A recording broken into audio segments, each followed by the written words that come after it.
Bonjour, je me présente, j'ai 25 ans. Il a dit qu'il se présente et il a même pas dit son prénom.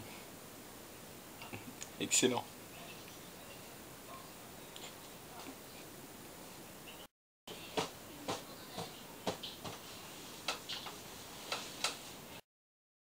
Alors premièrement, en fait, c'est pas que je parle pas fort, c'est que je suis un peu en criminel.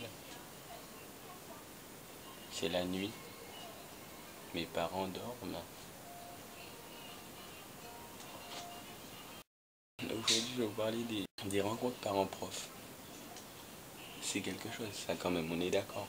Mais à la rencontre parents-prof, le professeur il te fait flipper à mort.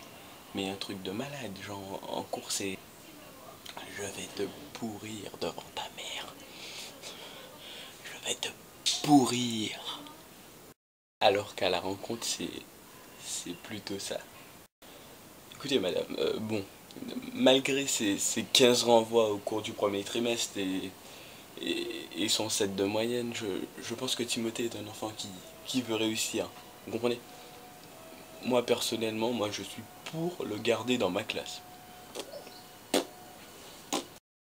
Mais en fait, nos parents sont toujours déçus parce que pendant le trimestre, on instaure un sorte de truc. On ment pas, mais on dit pas tout. En fait, on dit juste les bonnes notes. En gros, quand ta mère elle arrive à la rencontre parent-professeur, quand le prof lui dit il a eu 7, ta mère elle dit rien. Mais à la maison, Timothée, comment tu as pu avoir ça? Tu m'avais pourtant dit que tu avais eu un 18. Mais c'est du n'importe quoi. Je sais pas, mais moi j'ai entendu dire que ma prof d'histoire elle prend de la cocaïne.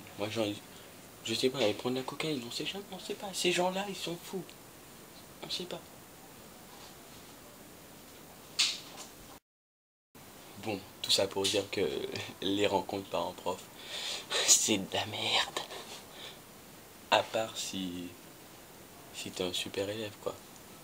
Un élève à caractère exemplaire, dynamique, correct, non bruyant, mais non silencieux non plus, qui s'applique dans son travail, qui, qui veut travailler, qui veut, oui, il le veut.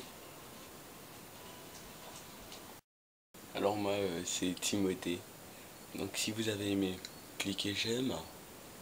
Euh, c'est tout, c'est tout. Cliquez j'aime, parce que j'ai pas encore de page Facebook. Qu'est-ce que j'ai pas? J'ai rien, je suis pauvre, I never rien. I never rien, rien, I have rien. I have